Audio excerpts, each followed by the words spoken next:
On dit que parfois, aux alentours de minuit, une rame traverse les rails oubliés à la lisière de la ville. Aucun conducteur ne l'a jamais vu de près, aucun horaire ne le mentionne, et pourtant, ceux qui l'ont entendu juraient que son passage ne ressemble à aucun autre. Pas de lumière nette, juste une lueur pâle filtrant à travers le brouillard.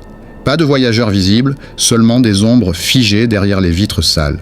Beaucoup affirment que ce train n'existe pas, mais ceux qui ont osé s'en approcher n'ont jamais eu la chance d'en reparler.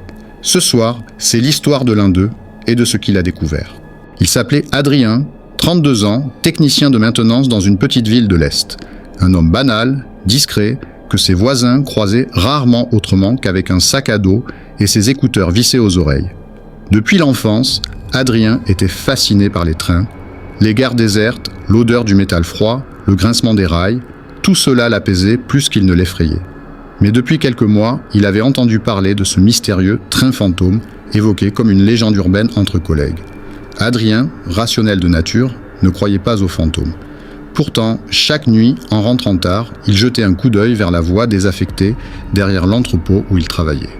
Ce soir-là, il décida enfin d'aller vérifier par lui-même, par simple curiosité. Du moins, c'est ce qu'il se répétait.